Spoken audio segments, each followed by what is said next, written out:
இயேசு பிறந்தாரு.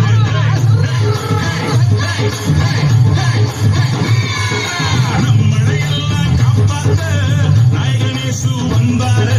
நமக்கு ஒன்றும் குறைவில்லை, ரட்சகன் இயேசு பிறந்தாரு. ஒன்னும் வரணும் காசு பணமும், ஒன்னும் வரணும் காசு பணமும், இருதயத்துல இது மட்டும்தானே கேட்டாரு.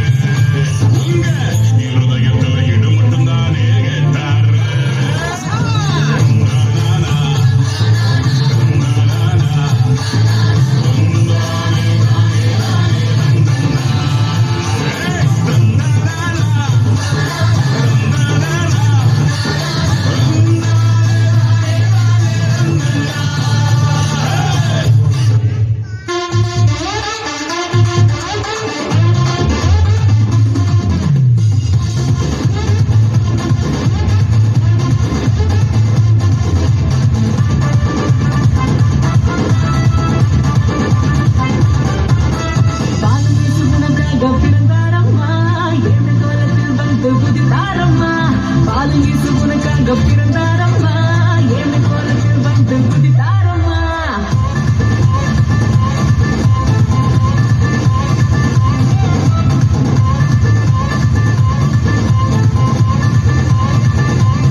ஏரோது கலிலேயாவுக்கு அதிபதியாகவும் அன்னா காய்பா பிரதான ஆசாரியர்களாயும் இருந்த காலத்தில் வனாந்திரத்திலே யோவானுக்கு தேவனுடைய வார்த்தை உண்டாகி அவன் யோர்தான் ஆற்றுக்கு அருகிலுள்ள தேசமெங்கும் போய் பாவ மன்னிப்புக்கென்று மனம் திரும்புதலுக்கேற்ற ஞான ஸ்நானத்தை குறித்து பிரசங்கித்தான்.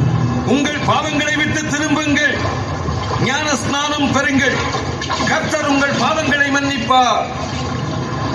ஏசாயா தீர்க்கதரிசியின் புத்தகத்தில் எழுதியிருக்கிறபடியே வனாந்தரத்திலே ஒருவன் சத்தமிடுகிறார், கர்த்தருக்கு வழியை ஆயத்தப்படுத்துங்கள், அவர் செல்ல பாதையை செவ்வாய்ப்படுத்துங்கள்.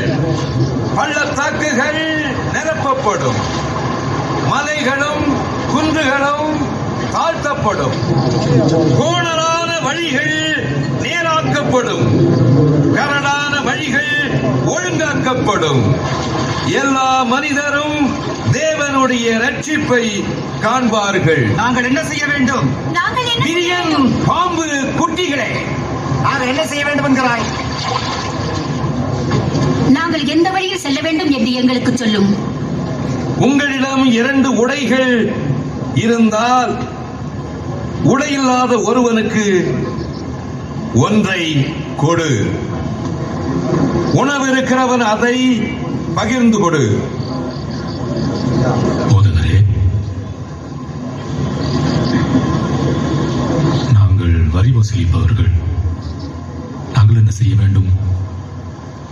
அநியாயமாய் யாரிடமும் வரி வாங்காதீர்கள். அப்படியானால் நாங்கள் என்ன செய்யட்டும்? கட்டாயப்படுத்தி யாரிடத்திலும் பணம் வாங்காதீர், யாரையும் பொய் குற்றம் சாட்டாதீர், உன்னுடைய வருமானத்தில் திருப்தியாயிரு.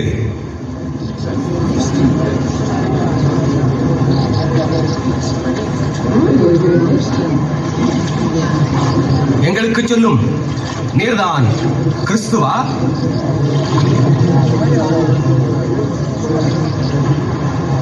நான் நீரினால் ஞான ஸ்நானம் கொடுக்கிறேன், ஆனால் என்னிலும் வல்லவர் ஒருவர் எனக்கு பின் வருகிறார், அவருடைய பாதரட்சைகளை அவிழ்க்கிறதுக்கும் நான் பாத்திரன் அல்ல.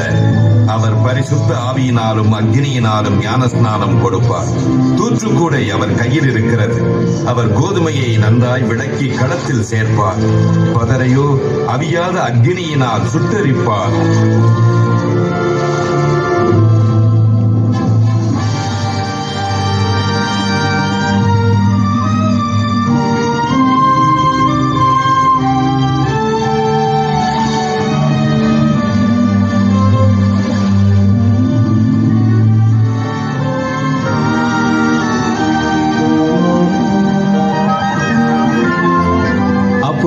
பரிசுத்த ஆவியானவர் ரூபம் கொண்டு புறாவைப் போல் அவர் மேல் இறங்கினார்.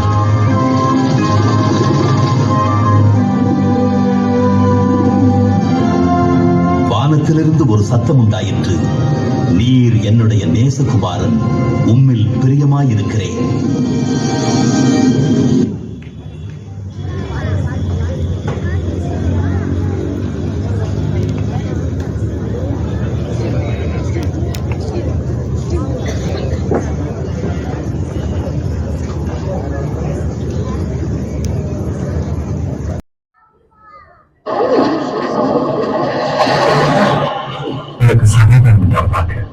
ஆண்டவரே, சிவனின் மனதில் கிடந்திருக்கும் தாராளமாக. இவர் நமக்கு தெரிந்த மாட்டாரே. எங்களுடன் பேசும், எங்களுடன் பேசும், எங்களுடன் பேசும் ஆண்டவரே. எங்களுடன் பேசும்.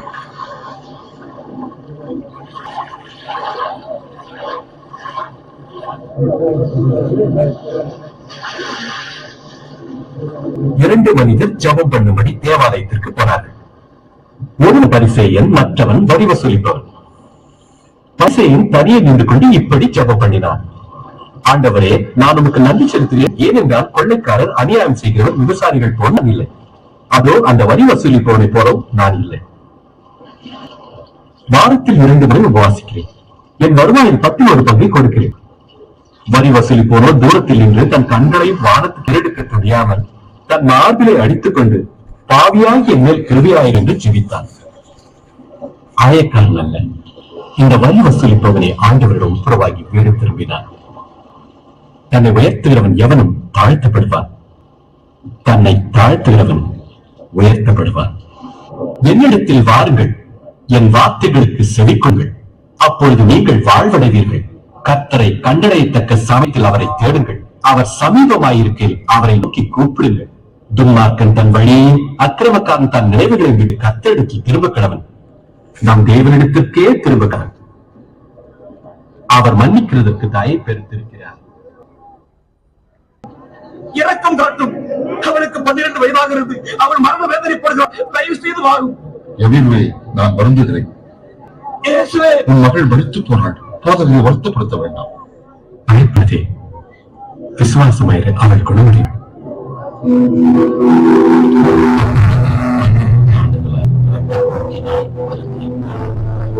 மருத்துவர்களிடமும் நமக்கு உள்ளதெல்லாம் செலவழித்தோம். ஒரு பயனும் இல்லாமல் மிகவும் துன்பப்பட்டார்.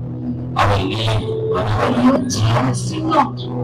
அவள் இயேசுவை குறித்து கேள்விப்பட்டு நான் அவர் ஆடையை தந்தால் சுகம் பெறுவேன் என்று எண்ணி மக்கள் முகத்திற்கிடையே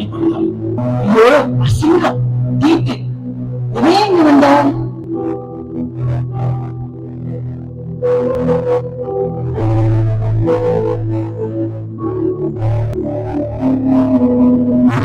அவர் தமிழர்களோடு பகவை வெளியேறினே நமக்குள் உணர்ந்து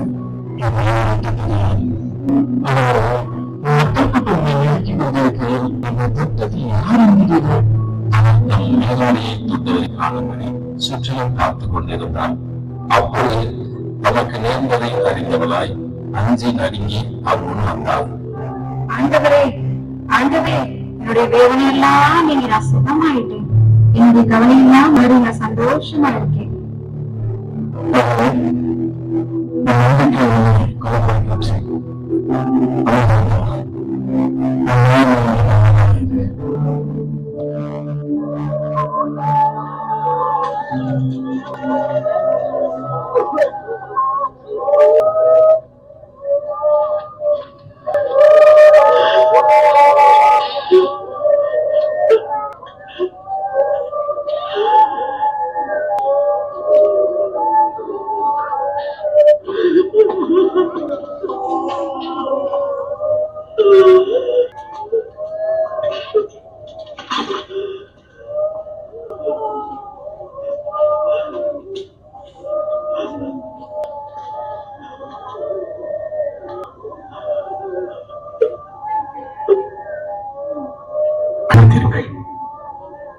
அவன் மணிக்கின்ற பித்தல் இருக்கிறாள்.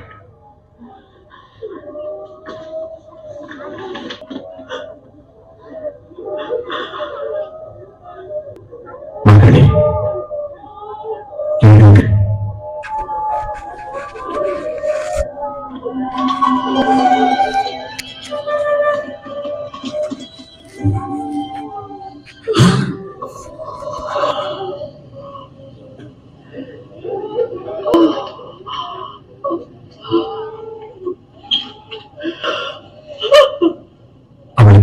ஏதாவது கொடுங்க. நான் சொல்கிறேன், இங்கே நடந்ததை உங்கள் யாருக்கும் சொல்ல வேண்டாம்.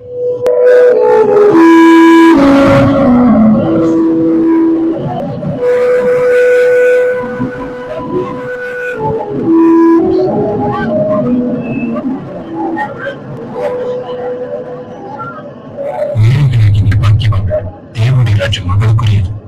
இப்பொழுது பசியாக இருக்க நீங்கள் பாக்கியங்கள் திருப்தி அடைவீர்கள். இப்பொழுது அழுகிற நீங்கள் பாக்கியவான்களை நீ நகைப்பீர்கள். மனுஷகுமார் நிமித்தமாக ஜனங்கள் உங்களை பகைத்து புறமாக்கி நிந்தித்து நீங்கள் பிரபுதம் என்று தழிவிடவும் நீங்கள் பாக்கியவான்கள். ஆனால் என்ன என்று தோழி குதியுங்கள். பரலோகத்தில் உங்கள் பலன் நிம்மதியாயிருக்கும். அவருடைய பிதாக்கள் தீர்க்கதரிசிகளுக்கும் அப்படியே செய்தார்கள்.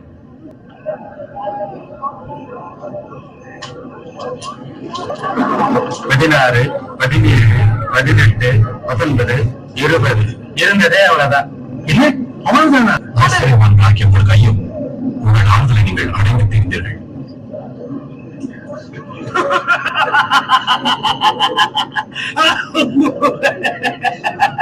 அவன் ஐஸ்வர்யவாளாக விரும்புவதை அவளுக்கு பைத்தியம் பிடித்திருக்க வேண்டும். இப்பொழுது நகைக்கிற உங்களுக்கு ஐயோ, இனி துக்கப்பட்டு அழுவீர்கள். எல்லோரும் புகழ்ந்து பேசுவது உங்களுக்கு ஐயோ, அவர்கள் பிதாக்கள் கழுத்திற்கு கிறிஸ்துவுக்கு அப்படி செய்தார்கள். எனக்கு செவி கொடுக்கிறவர்களுக்கு நான் சொல்கிறேன், சத்துருக்களை சிநேகியுங்கள், பகைக்கிறவர்களுக்கு நன்மை செய்யுங்கள், சபிக்கிறவர்களை ஆசீர்வதியுங்கள், நிந்திக்கிறவர்களுக்காக செம்புடுங்கள்.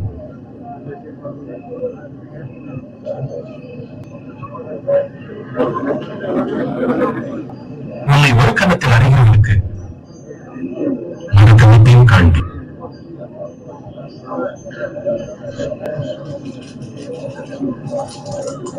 உன் அங்கியை எடுத்து விடுகிறவனுக்கு உன் வஸ்திரத்தையும் எடுத்துக் கொண்டு தடை பண்ணாதே. உன்னிடத்தில் கேட்கிற எவனுக்கும் கொடு. உன்னுடையதை எடுத்துக் கொள்கிறவனிடத்தில் அதை திருக்கேடாதே. நீங்கள் பிறரிடத்தில் எதிர்பார்ப்பதை மற்றவர்களுக்கு செய்யுங்கள்.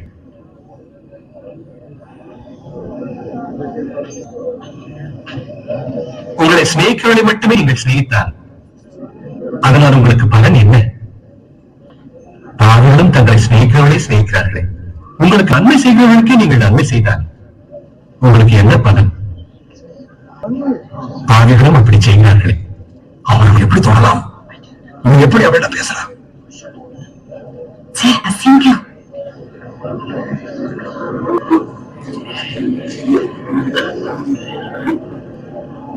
இல்லை, விரோதிகளை நேசிங்கள், நல்லதை செய்யுங்கள், கைமாறு கருதாமல் கடன் கொடுங்கள். அப்போது பெரும் பலன் கிடைக்கும். நீங்கள் உன்னதமானவருடைய பிள்ளையாக இருப்பீர்கள். அவர் நன்றி மறந்தவருக்கும் பொல்லாதவருக்கும் நல்லவராக இருக்கிறார். நீங்களும் கூட பரமபிதாவை போல இரக்கமுள்ளவராயிருங்கள். இஸ்ரவேலின் லட்சியம் குற்றம் தீர்க்காதீர்கள், நீங்களும் தீர்க்கப்பட மாட்டீர்கள். தண்டனைக்குள்ளாக்காதீர்கள், நீங்களும் தண்டிக்கப்பட மாட்டீர்கள். மன்னியுங்கள், நீங்களும் மன்னிக்கப்படுவீர்கள். உமது வழியில் எங்களை நடத்தும் போதகரே, கொடுங்கள், உங்களுக்கு கொடுக்கப்படும். நீங்கள் அளக்கின்ற அளவின்படியே உங்களுக்கும் அளக்கப்படும். குருடனுக்கு குருடன் வழிகாட்டக்கூடுமோ? இருவரும் பள்ளத்தில் விழுவார்கள் அல்லவா? உன் கண்ணில் இருக்கிற உத்தரை உணராமல் உன் சகோதரன் கண்ணில் இருக்கிற துருப்பை பார்க்கிறது என்ன?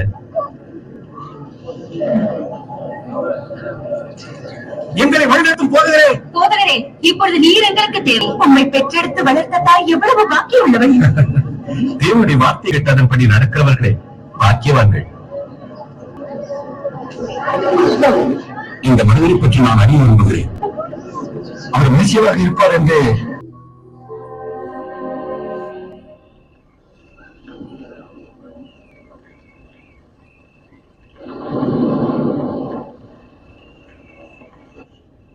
ஜனங்கள் என்னை யார் என்கிறார்கள்? சிலர் உம்மை யோவான் ஸ்நானகன் என்கின்றனர், மற்றவர் உம்மை எலியா என்கின்றனர், வேறு சிலர் ஆதிகாலத்து தீர்க்கதரிசிகளில் ஒருவர் மீண்டும் உயிரோடு வந்துவிட்டார் என்கின்றனர். நீ என்னை யார் என்று சொல்லுகிறாய்?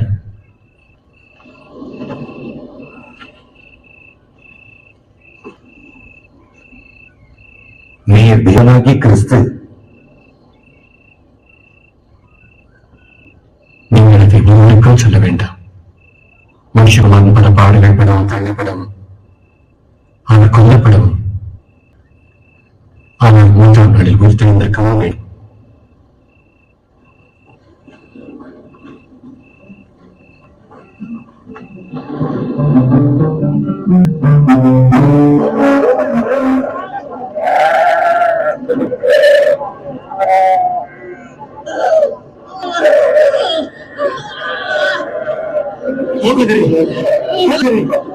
என் மகனை கண்ணோக்கி பாரும். தயவு செய்து அவருக்கு உதவி செய்யும். அவர் எனக்கு ஒரே மகன். அவனை குணமாக்க ஒரு சீசனை வேண்டிக் கொண்டேன். ஆனால் அவர்களால் முடியாமல் போயிற்று. விசுவாசம் இல்லாத மாறுபாடான சங்கதியை எதுவரைக்கும் நான் உங்களோடு இந்த உங்களிடத்தில் பரவியிருப்பேன். உன் மகனை இங்கே கொண்டு வா.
கேளுங்கள், அப்பொழுது உங்களுக்கு கொடுக்கப்படும்.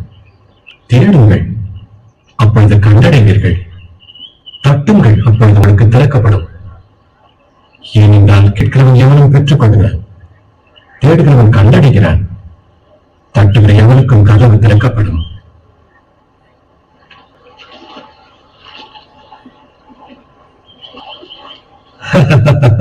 உங்களில் தகப்பனாய் இருக்கிறவர்களிடத்தில் மகன் மீனை கேட்டால் மீனுக்கு பதிலாக பாம்பை கொடுப்பானோ? அது முட்டையை கேட்டால் அவனுக்கு தேனை கொடுப்பானோ? பொருளாதாரமாக்கி உங்கள் பிள்ளைகளுக்கு நல்ல ஈவை கொடுக்க அறிந்திருக்கும் போது பரம பிதாவானவர் தமிழத்தில் வேண்டிக் கொடுக்கிறவர்களுக்கு பரிசுத்த ஆவியை கொடுப்பது அதிக நிச்சயம் அல்லவா? நான் உங்களுக்கு சொல்லுகிறேன், எண்ணத்தை உண்போம் என்று உங்கள் ஜீவனுக்காகவும் எண்ணத்தை உடுப்போம் என்று உங்கள் சரீரத்துக்காகவும் கவலைப்படாதீர்கள். ஆகாரத்தை பார்க்கலும் ஜீவனும் உடையை பார்க்கலும் சரீரமும் விசேஷித்தவர்களாக இருக்குது. கால்களை கவனித்து பாருங்கள், அவைகள் விதைக்கிறதும் இல்லை, அறுக்கிறதும் இல்லை, அவைகளுக்கு பண்டசாலையும் இல்லை, களஞ்சியம் இல்லை, அவைகளின் தேவன் பிழைப்பூட்டுகிறார். பறவைகளை பற்றி நீங்கள் எவ்வளவோ விசேஷித்தவர்களாக இருக்கிறீர்கள்.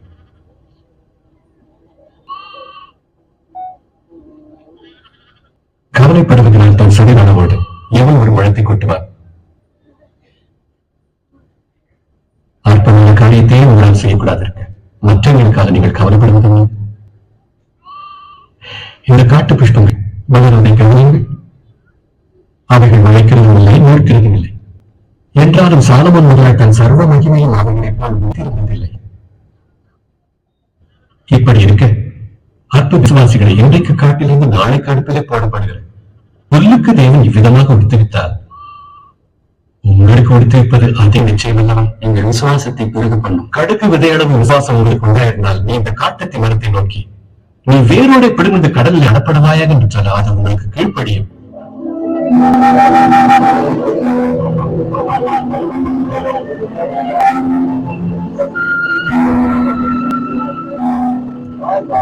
இடர்கள் வராமல் போவது கூடாத காரியம். ஆகில வாதங்கள் எவனால் வருகிறதோ அவனுக்கு ஐயம். அவன் இந்த சிறுவரில் ஒருவருக்கு இடர்கள் உண்டாக்குவதை பார்க்கிறோம். அவருடைய கழுத்தில் எண்ணக்கல் கட்டப்பட்டு அவன் சமுத்திரத்தில் தழுவு போவது அவனுக்கு நலமாயிருக்கும். நீர் வரி வசூலிப்பவர்களோடும் பாவங்களோடும் சேர்ந்து உண்ணவும் குடிக்கவும் செய்கிறீர். வெளியாளிகளுக்கு வயது வேண்டியதே இல்லாமல் சுகமுள்ளவர்களுக்கு வேண்டியதில்லை. நீதிமான்களை மனம் திரும்புவதற்கு அழைக்க வரவில்லை, பாவிகளையே அழைக்க வந்தேன்.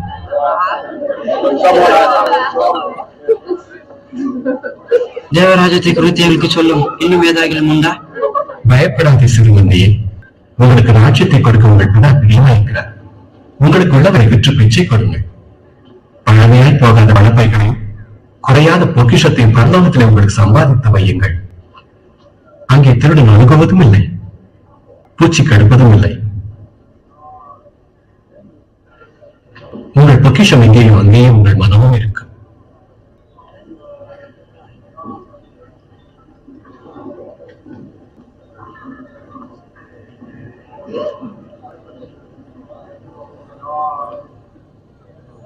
ஸ்ரீயே, உன் நோயிலிருந்து விடுதலையாக்கப்பட்டாய்.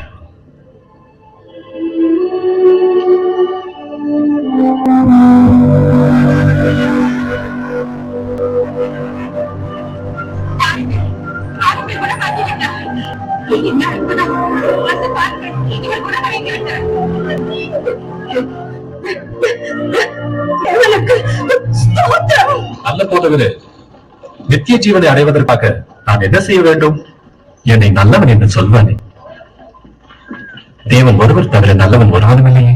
நீ கற்பனைகள் அறிந்திருக்கிறாய். விபச்சாரம் செய்யாதிருப்பாயாக, கொலை செய்யாதிருப்பாயாக, பொய் சாட்சி சொல்லாதிருப்பாயாக, உன் தகப்பனையும் தாயையும் கனம் பண்ணுவாயாக. இந்த கற்பனைகளை எல்லாம் என் சிறு வயது முதல் பின்பற்றி வருகிறேனே. இன்னும் உன்னிடத்தில் ஒரு குறை உண்டு. உனக்கு உண்டானவைகளை நான் விற்று தத்திரக் கொடு. அப்பொழுது பரலோகத்தில் உனக்கு பொக்கிஷம் இருக்கும். பின்பு என்னை பின்பற்றி வா. ஆனால் நாங்கள் வியாபாரிகள், ஐஸ்வர்யவான்கள். ஐஸ்வர்யவான்கள் தேவனுடைய ராஜ்யத்தில் பிரவேசிப்பது எத்தனை அரிது. ஐஸ்வர்யவான் தேவனுடைய ராஜ்யத்தில் பிரவேசிப்பதை பார்க்கிலும் ஒட்டகமானது ஊசியின் காதில் நுழைவது எளிது. அப்படியானால் யார் ரட்சிக்கப்படக்கூடும்? மனுஷரால் கூடாதவர்கள் எவைகளோ அவைகள் தேவனால் கூடும். குறிப்பாக தேவனுடைய ராஜ்யம் எங்கே இருக்கிறது? தேவனுடைய ராஜ்யம் பிரத்யட்சமாய் பார்க்க வராது. இதோ இங்கே என்றும் அதோ அங்கே என்றும் சொல்லப்படுவதற்கு ஏதும் இராது. இதோ தேவனுடைய ராஜ்யம் உங்களுக்குள் இருக்கிறதே. மனுஷகுமாரனுடைய நாட்களில் காண வேண்டும் என்று நீங்கள் ஆசைப்படும் காலம் வரும். ஆனால் அதை காண மாட்டீர்கள். மின்னல் வானத்தின் ஒரு திசையில் தோன்றி மறுச்சவரைக்கும் பிரகாசிக்கிறது போல மனுஷகுமாரனும் தம்முடைய நாளிலே தோன்றுவார். அதற்கு முன்பு அவர் அநேகம் பாடுபட்டு இந்த சந்ததியால் நிராகரிக்க வேண்டியதாயிருக்கிறது.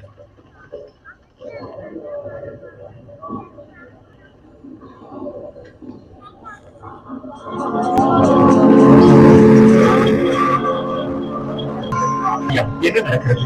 யார் போவது? நஸ்ரேனாகிய இயேசு இந்த வழியை கடந்து போனார்.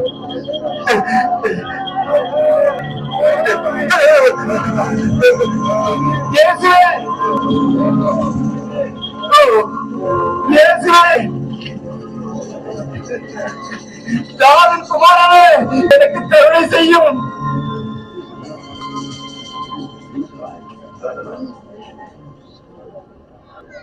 நான் உனக்கு என்ன செய்ய வேண்டும்? நான் பார்க்க விரும்புகிறேன்.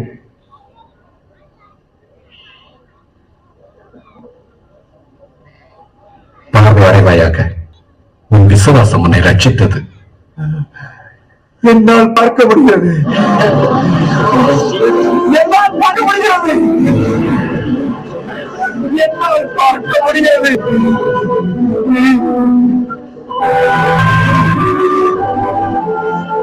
போகும் வழி அநேகர் அவரை சந்தித்தனர். ஜனங்கள் அவரிடம் வந்து மீட்கப்படுவதற்கான வழியையும் தேவனுடைய ராஜ்யத்தையும் குறித்து அதிகமாக தங்களுக்கு கற்றுக் கொடுக்கும்படி கேட்டுக்கொண்டார்கள்.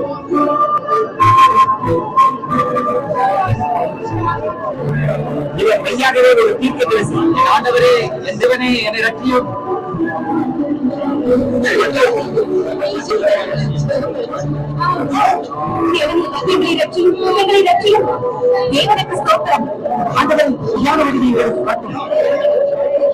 ஜனங்கள் இயேசுவை ஏற்றுக்கொள்ள தொடங்கினர். எரிகோ என்னும் ஊரில் சகேயு என்னும் பெயர் கொண்ட வரி சுருப்பவன் இயேசுவை பார்க்க விரும்பி ஜனக்கூட்டத்தின் நிமித்தம் மரத்தின் ஏறினார். சகேயுவே, சீக்கிரமா இறங்கி வா. இன்றைக்கு நான் உன் வீட்டில் தங்க வேண்டும். என் வீட்டிலா? அவனுடைய வீட்டில் இயேசுவை சகையுவுக்கு எப்படி தெரியும்?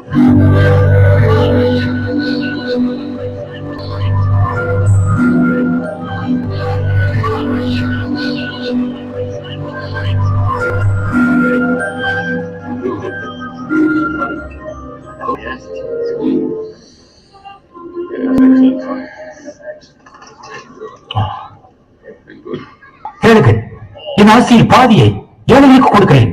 நான் யாரிடமாவது அநியாயமாய் எதையாயிலும் வாங்கியிருந்தால் நாளத்திலேயே திரும்ப கொடுத்து விடுகிறேன்.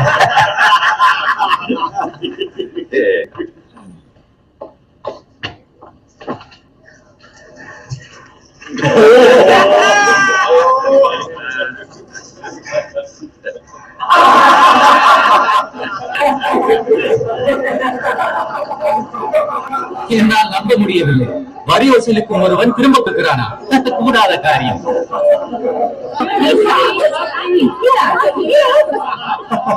இன்றைக்கு இந்த வீட்டுக்கு ரட்சிப்பு வந்தது. இவனும் ஆபிரகாமுக்கு குமாரனாயிருக்கிறான். இழந்து போனதை தேடும் ரட்சிக்கவே மனுஷகுமார் வந்திருக்கிறார்.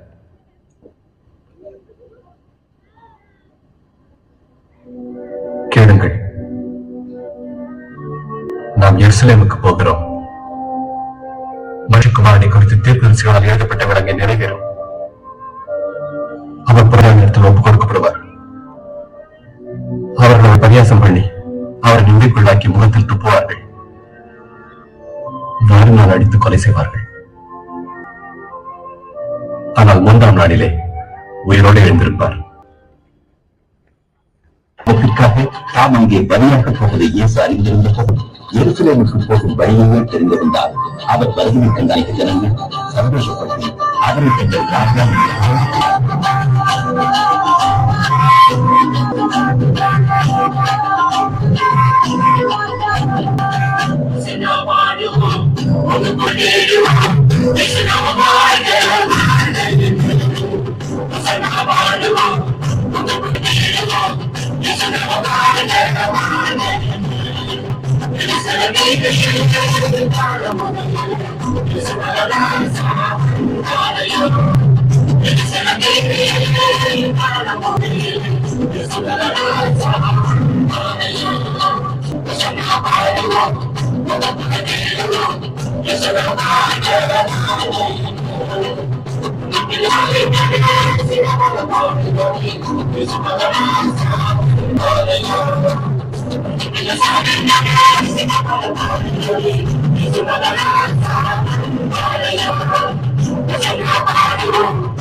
Thank you.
இருப்பதற்கு பதிலாக ஒரு வியாபார சந்தையாக மாறியிருந்தது. அதிகமா வர சொல்றேன்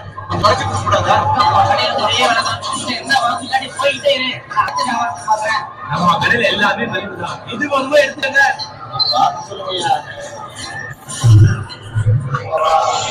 நோயை பணத்தை கோயில் எதுவும் வாங்க முடியும்.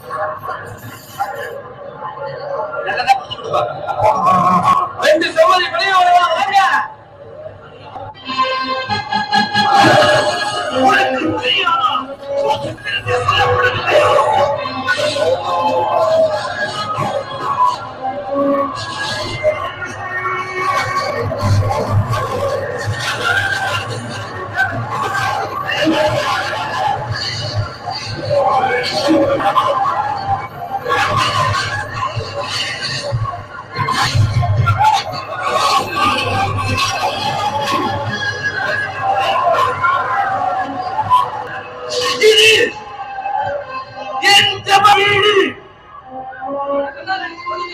இதை நீங்கள் கல்வர்ப்புகையாக்கி விட்டீர்கள்.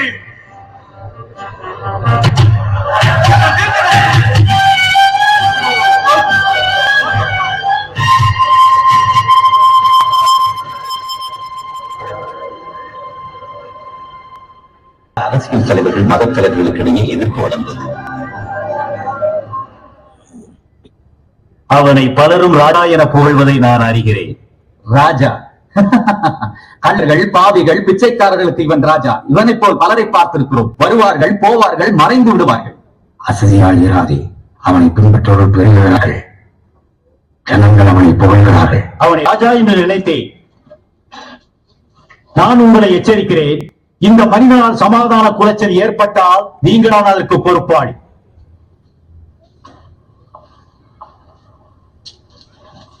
அவர் கூறுவது உண்மைதான். கலிலேயனை பிடிப்பதற்கு இது நல்ல நேரம். அப்ப பண்டிகை நாள் வந்தது.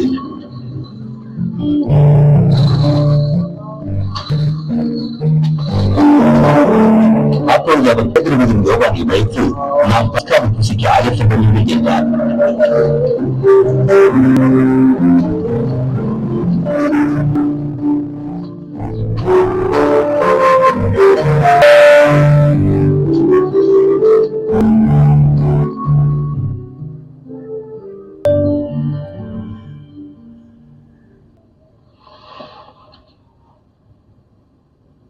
நான் பாடுபடுவதற்கு முன்னே உங்களுடனே கூட இந்த பஸ்காவை புசிக்க ஆசையா இருந்தேன்.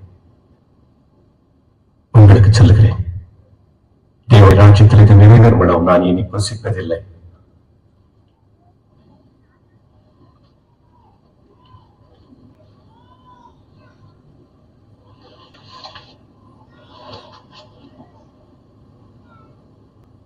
தேவனாகிய கர்த்தாவே, சர்வலோக ராஜா, திராட்சை செடியிலிருந்து கனியை கொண்டு போவதே நீர் வல்லவர். நீங்கள் இதை வாங்கி உங்களுக்குள்ளே பங்கிட்டுக் கொள்ளுங்கள். தேவனுடைய ராஜ்யம் வருமானம் திராட்சரத்தை நான் பானம் பண்ணுவதில் என்று உங்களுக்கு சொல்லுகிறேன்.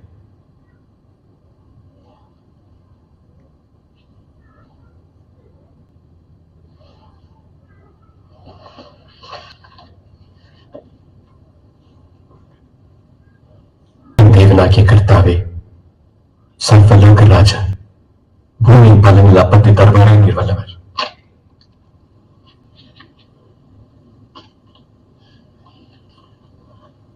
இது உங்களுக்காக கொடுக்கப்படுகிற என்னுடைய சரீரமாய் இருக்கிறது. என்னை நினைவு கொள்படி செய்யுங்கள்.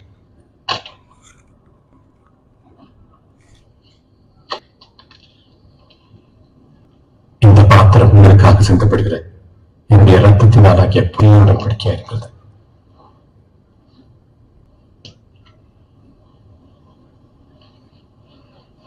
இதோ என்னை காட்டிக் கொடுக்கிறவருடைய கை என்னுடன் கூட பந்தியில் இருக்கிறது. தீர்மானிக்கப்பட்டபடி மனுஷகுமாரன் போகிறார். ஆனாலும் அவரை காட்டிக் கொடுக்கிற மனுஷனுக்கு ஐயோ, அது கூடாத காரியம். அப்படி நடக்காது. ஆண்டவரே, உம்மை காட்டிக் கொடுப்போம்யா.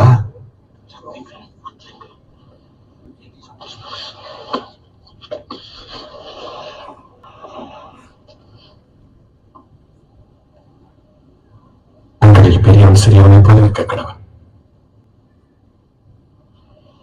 தலைவன் பணிக்காரனை போல இருக்க கடவன். பணியில் இருக்கிறவனோ பணிபடி செய்கிறவனோ எவன் பெரியவன்? பந்தி இருக்கிறவன் அல்லவா? அப்படி இருந்தால் நான் உங்கள் நடுவிலே பணிவிடைக்காரனை போல இருக்கிறேன். எனக்கு நேரிட்ட சோதனைகளில் என்னோடு நிலைத்திருந்தவர்கள் நீங்களே. ஆகையால் என் பிதா எனக்கு ஒரு ராஜ்யத்தை ஏற்படுத்தினது போல நானும் உங்களுக்கு ஏற்படுத்துகிறேன். நீங்கள் என் ராஜ்யத்திலே என் பங்கை போஜனபானம் பண்ணி இஸ்ரவேலின் 12 கோத்திரங்கள் நியாயத்திற்காக சிங்காசனங்களை மேல் உட்காருவீர்கள் என்றால் அங்கே வஞ்சகனே இது. சீமோனி, இதோ கோதுமை சடங்கினால் படைக்கிறது போல சாத்தான் உங்களை படைக்கிறதற்கு என்னை உத்தரவு கேட்டுக்கொண்டார். நான் உன் விசுவாசம் ஒழிந்து போகாதபடி உனக்காக வேண்டிக்கொண்டேன். நீ குணப்பட்ட பிறகு உன் சகோதரரை ஸ்திரப்படுத்துவாயாக. ஆண்டவரே, நானும் ஒரு சிறை வருவதற்கும் மறிக்கவும் ஆயத்தமாயிருக்கிறேன். இன்றைக்கு நான் கோவதற்கு முன்னே நீ என்னை 3 தரம் பதிலிப்பா என்று உனக்கு சொல்லுகிறேன்.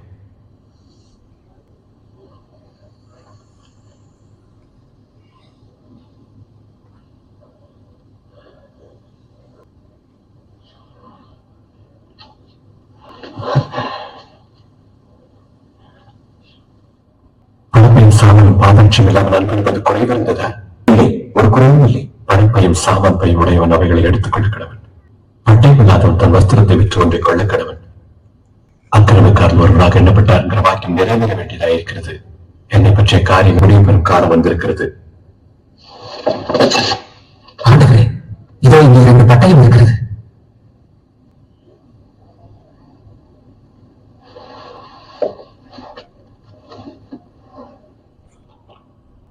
அது போதும். மூப்பர்களான மதத்தலைவர்களின் சங்கம் வந்தபடி எப்படி இயேசுவை ஒழிக்கலாம் என ஆலோசித்தனர். அப்பொழுது 12 சீஷர்கள் தேவனாகிய யூதாஸ் காரியத்து இயேசுவை காட்டிக் கொடுக்கும்படி பிசாசினால் ஏவப்பட்டார். இயேசு சீடர்களும் ஜெபம் செய்யும் பொருட்டு ஒலிவ மலையில் இருந்தார்.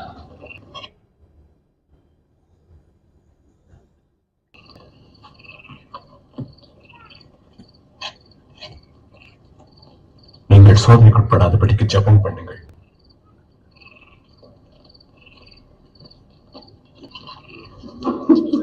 யூதாஸ் காரியோத்து 3 வெள்ளிக்காசுக்காக இயேசுவை காட்டிக் கொடுக்க துணிந்தான். இயேசுவோ மனுக்குலத்தின் பாவத்திற்காக தாம் மறிக்கப் போகும் நேரம் நெருங்கிவிட்டது அறிந்து யாக்கோபோடு ஜெபித்துக் கொண்டிருந்தார்.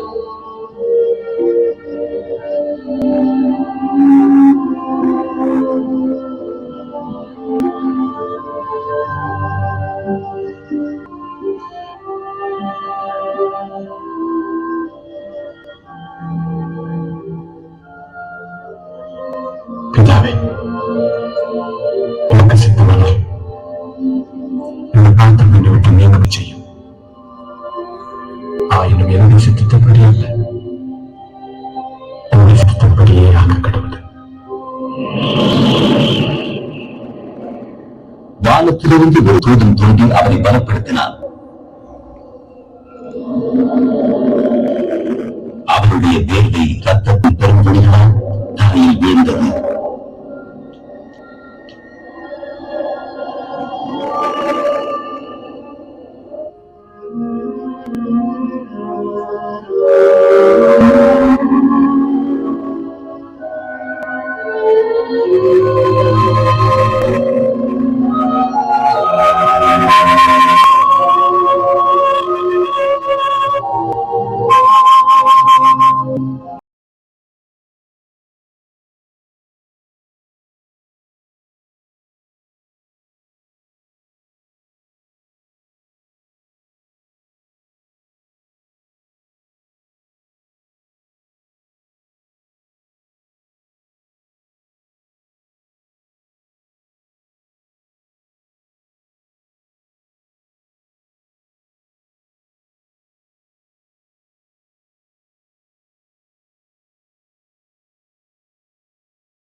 ஏன் இத்தனை பண்ணுகிறீர்கள்?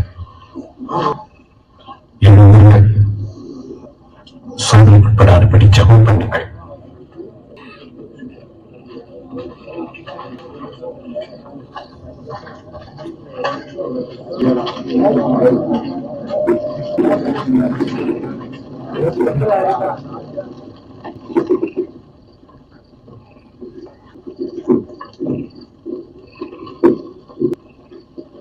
யோதாஸ்,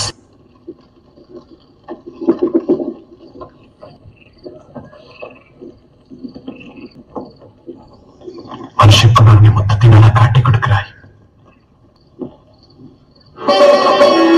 ஆண்டவரே, அத்தேத்திரம் சுத்தமா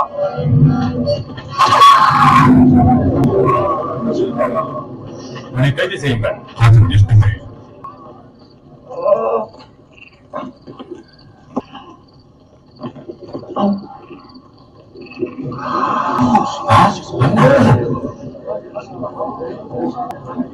கண்ணனை பிடிக்க வருவது போல பட்டியலின் கடினம் எடுத்து வந்திருக்கிறீர்கள். நான் தினமும் தேவாலயத்தில் உங்களோடு கூட இருக்கையில் என்னை பிடிக்க கை நீட்டவில்லை. இதுவோ உங்களுடைய வேலை. அந்த காலத்தின் அதிகாரமாய் இருக்கிறது.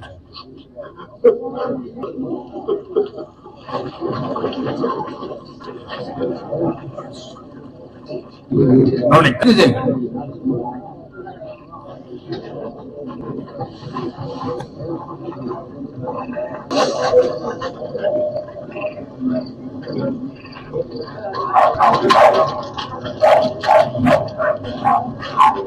இவனை காவலில் சேவகர்கள் அவரை முற்றத்திலே கொண்டு போய் நிறுத்தி யூதருடைய ராஜா என்று கூறி பரிதாபம் செய்தனர்.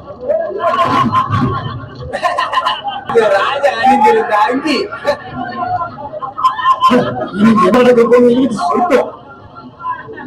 எங்களை ரட்சிக்க போகும் ராஜா நீயா? சொல்லும், நீயா எங்களை ரட்சிக்க போகிறாய்? இந்த மனிதனும் இயேசு இருந்தவன் தான். அம்மா, எனக்கு அவரை தெரியாது. இவர்களை நான் ஒன்றாக பார்த்திருக்கிறேனே.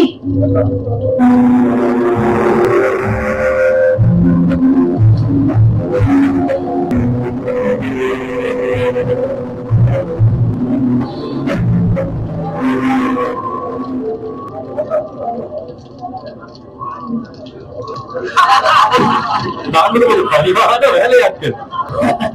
எங்களை பார்ப்பதற்கு உனக்கு எப்படி தோன்றுகிறது? நீயும் அவர்களில் ஒருவன் தானே?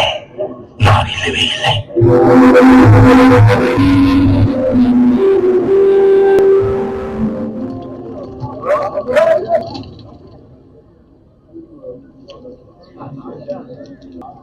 இந்த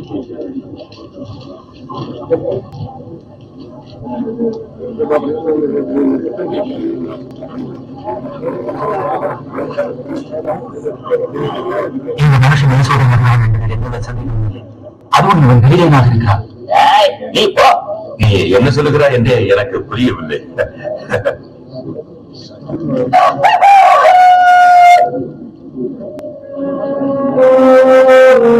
இயேசு திரும்பி பேதுருவை நோக்கி பார்த்தார். உடனே பேதுரு சேவல் கூடுகிறதற்கு முன்னே நீ 3 தரம் மறுதளித்தாய் என்று இயேசு சொன்னதை நினைவு கொண்டார்.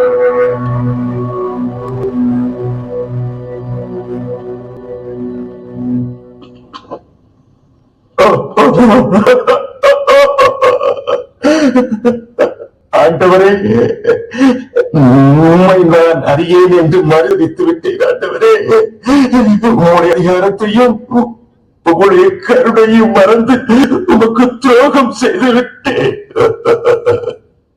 உம்முடைய வார்த்தையை மீறி உமக்கு விரோதமாய் பாவம் செய்தேன். ஆண்டவரே, என்னை மன்னியும். உம்முடைய அன்பிலிருந்து என்னை விலக்கிடாதே ஐயா. நான் உம்மை மறுதளித்து விட்டேன். என்னை மன்னியும் அப்பா. ஆண்டவரே, என்னை மன்னியும்.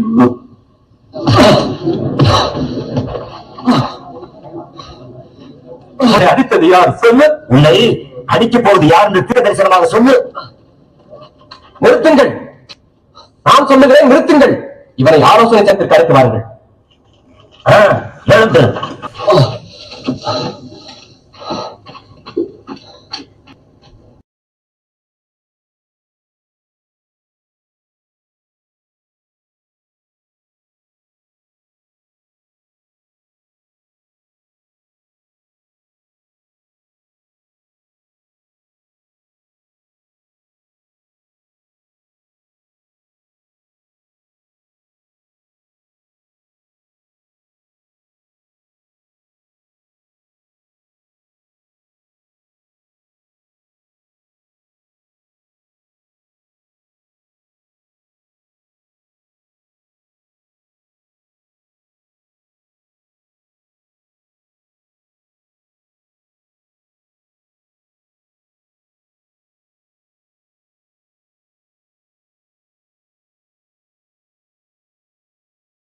விசாரணை செய்ய மத தலைவர்களின் சங்கம் கூடியது.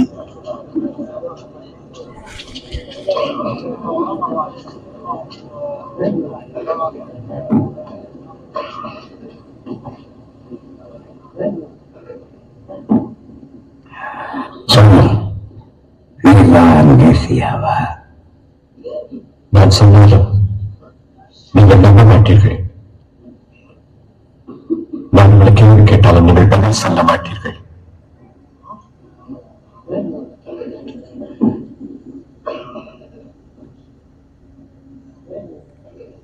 இது முதல் மனுஷகுமாரன் சர்வ வல்லமுள்ள தேவனுடைய வந்து பரிசுத்தல் வீற்றிருப்பார்.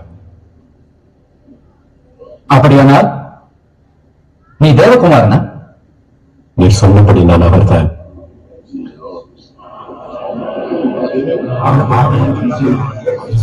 அவனுக்கு அதிகாரம் கூடியவர் யார்? குற்றவாளி. இவன் இங்கு சொன்னதைத்தான் நாம் அனைவரும் கேட்டோமே.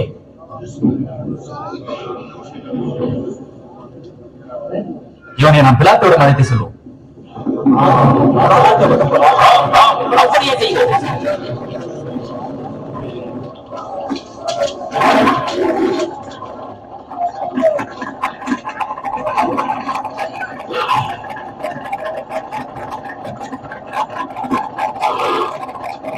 பிலாத்து ஆயிரக்கணக்கானவர்களை சிலுவையில் அறிந்து கொண்டு மிகப்பெரிய ரோம ஆட்சியாளர். இயேசுவும் அவரிடத்துக்கு அழைத்துச் சென்றார்கள். இன்று அதிகாலை நேரத்தில் இங்கு உங்களுக்கு என்ன வேண்டும்? இவன் ஜனங்கள் மத்தியில் கலகம் செய்துதான் பிடித்து வந்தோம். இவன் தேவாலய சந்தையிலே கலகம் உண்டாக்கினான். இவனுக்கு என்ன தண்டனை கொடுக்க போகிறேன்? அவனை தண்டியும். இந்த மனுஷனை தண்டிக்க இவனிடத்தில் நான் ஒரு குறையும் காணவில்லை. இவன் குற்றவாளி என்று நாங்கள் கண்டுபிடித்தோம். ராயனுக்கு வரி கொடுக்க வேண்டாம் என்றும், தன்னையே மேசியா என்றும், தான் ஒரு ராஜா என்றும் சொல்லுகிறான். ராஜா? அதுவும் நீ யூதனுடைய ராஜாவா? நீ சொல்லுகிறபடியே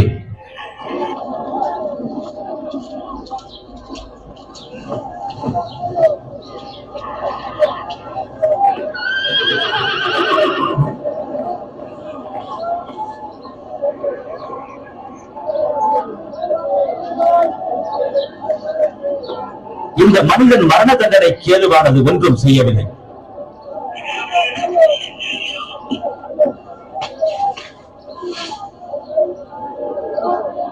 ஆகையால் இவனை சாட்டையால் அடிப்பித்து விடுதலையாக்குகிறேன்.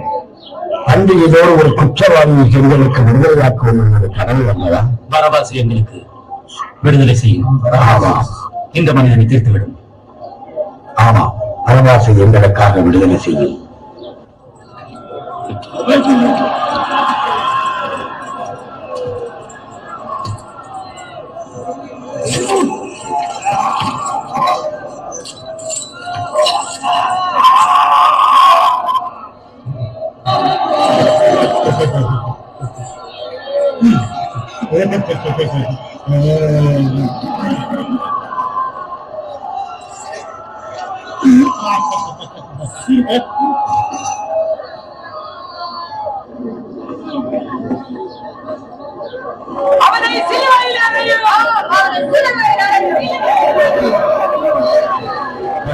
நீங்கள் இவனை சாட்டையால் அடியுங்கள்.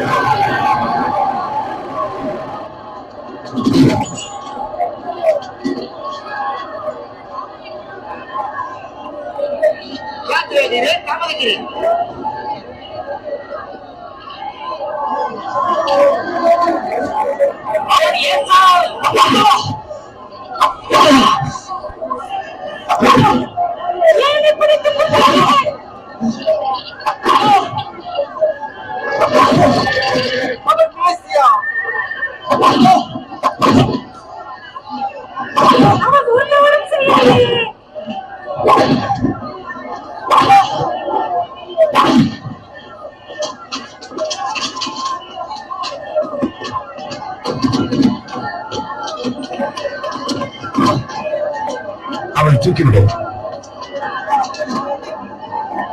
இயேசுவை சிலுவையில் அடைய வேண்டும் என்று அவர்கள் மிகுந்த சத்தமிட்டுக் கொண்டே இருந்தார்கள். இதனால் பிலாத்து கலகத்தின் நிமித்தமும் கொலைபாதகத்தின் நிமித்தமும் காவலில் வைக்கப்பட்டிருந்த பரபாஸ் என்பவனை விடுதலையாக்கி இயேசுவையோ சிலுவையில் அடைய ஒப்புக்கொடுத்தான்.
Thank you.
எனக்காக அழாதீர்கள், உங்களுக்காக உங்கள் பிள்ளைகளுக்காக அழுங்கள்.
பிதாவே, இவர்களுக்கு மன்னியும்.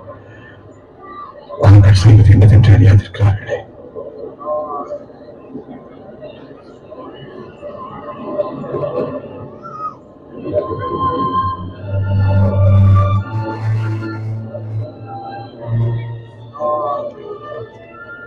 இவன் மற்றவர்களை ரட்சித்தார், இப்போது தன்னைத்தானே ரட்சித்துக் கொள்ளட்டும்.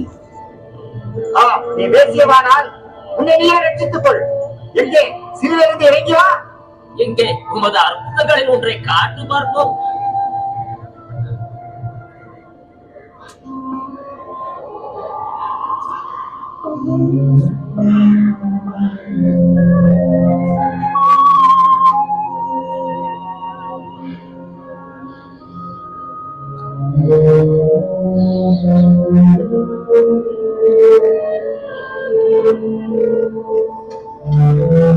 தீர்க்கதரிசிகள் வைத்து தீர்க்க தரிசனம் நடைபெறும்படி ஏற்றி 2 கண்டர்களின் மத்தியில் சிறுவையில் அறியப்பட்டார்.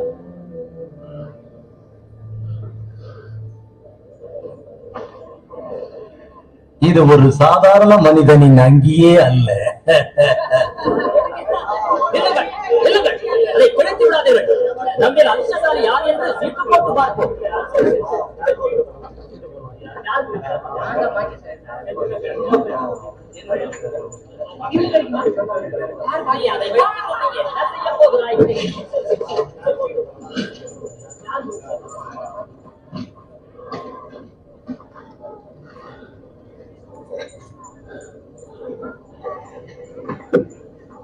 இவன் யூதருடைய ராஜா என்று எழுதிய வாசகம் அவரது தலைக்கு மேலாக வைக்கப்பட்டது.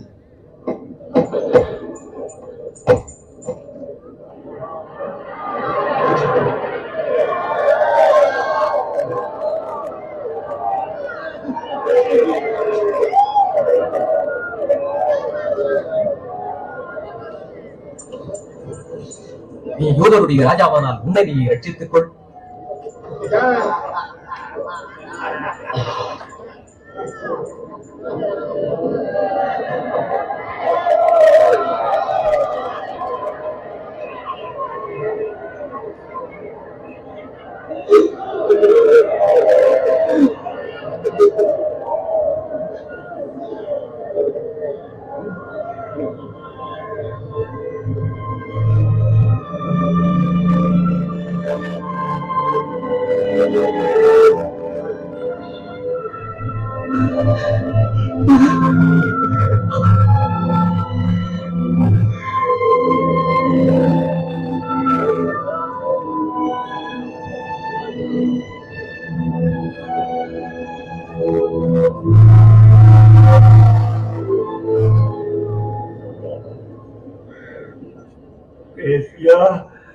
நீர் என்றால் உன்னையே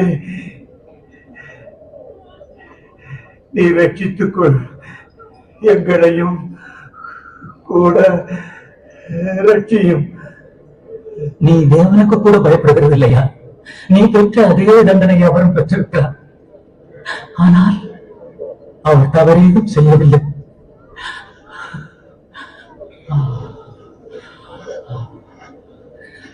இயேசுவே, உடைய ராஜ்யத்தில் வரும்போது அடியேனை நினை தருணம். மெய்யாகவே உனக்கு சொல்லுகிறேன், இன்றைக்கு நீ என்னுடனே கூட மனத்தை சீலிருப்பாய்.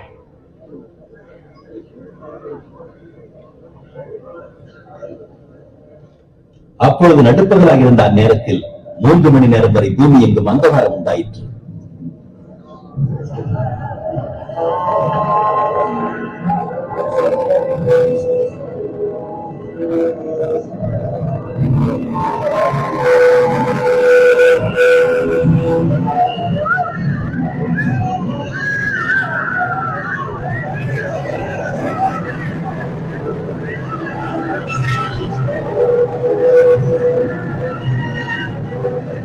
தேவாலயத்தின் திரைச்சீலை மேல் தொடங்கி கீழ்வரைக்கும் 2ஆக பிரிந்தது.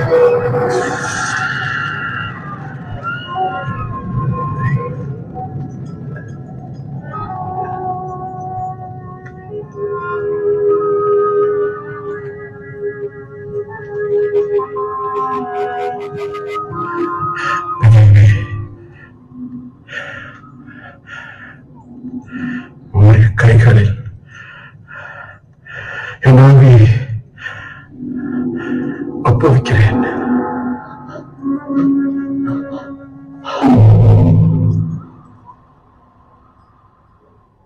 நடந்த சம்பவங்களை கண்ட சேனை தலைவன் தேவனை மகிமைப்படுத்தி கூறியதாவது: தேவனுக்கு மகிமை உண்டாவதாக. மெய்யாகவே இந்த மனுஷன் நீதிமான் தான்.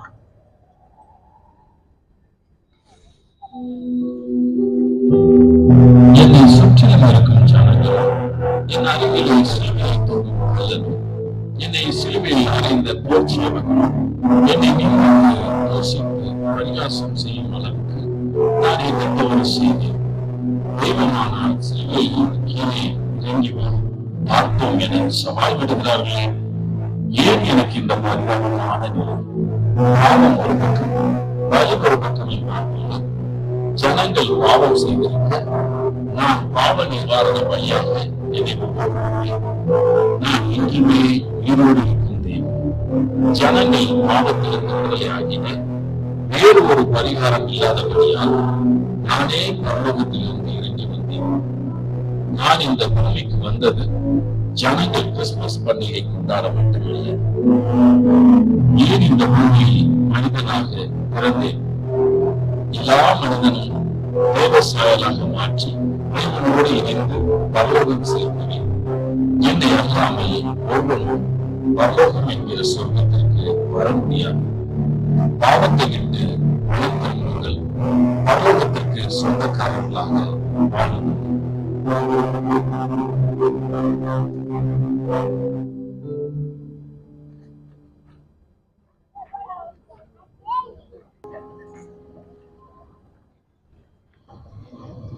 ஞாயிற்றுக்கிழமை அதிகாலையிலே தாங்கள் ஆயத்தம் பண்ணின வாசனை மிக்க கந்தவர்க்கங்களை எடுத்துக்கொண்டு கல்லறை இருக்கும் இடத்திற்கு வந்தார்கள். கல்லறையை அடைத்திருந்த கல் புரட்டி தள்ளப்பட்டிருப்பதை கண்டார்கள். உள்ளே நுழைந்த அவர்கள் ஆண்டவராகிய இயேசுவின் சரீரத்தை காணவில்லை. உயிரோடு இருக்கிறவரை நீங்கள் மரித்தோரிடத்தில் தேடுகிறது என்ன? அவர் இங்கே இல்லை, அவர் உயிர் தெழுந்தார். மனுஷகுமாரன் பாவைகளான மனுஷ கைகளில் ஒப்புக் கொடுக்கப்படவும் சிலுவையில் அறையப்படவும் 3ஆம் நாளில் எழுந்திருக்கவும் வேண்டும் என்பதாக அவர் கலிலேயா என்னும் நாட்டில் இருந்தபோது உங்களுக்கு சொன்னதை நினைவு.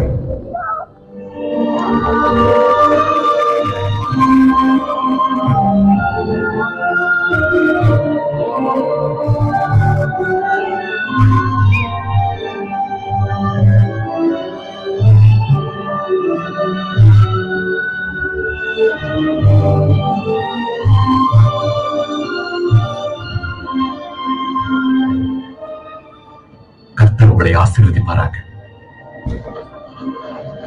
வானத்திலும் பூமியிலும் சகல அதிகாரம் எனக்கு கொடுக்கப்பட்டிருக்கிறது. ஆகையால் நீங்கள் புறப்பட்டு போய் சகல ஜாதிகளையும் சீஷராக்கி பிதா குமாரன் பரிசுத்த ஆவியின் நாமத்தில் ஞானஸ்நானம் கொடுங்கள். நான் உங்களுக்கு கட்டளையிட்ட யாவையும் கைக்கொள்ளும்படி அவர்களுக்கு உபதேசம் பண்ணுங்கள். இதோ உலகத்தின் முடிவு என்னும் சகல நாட்களிலும் நான் உங்களுடனே கூட இருக்கிறேன். ஆமென்.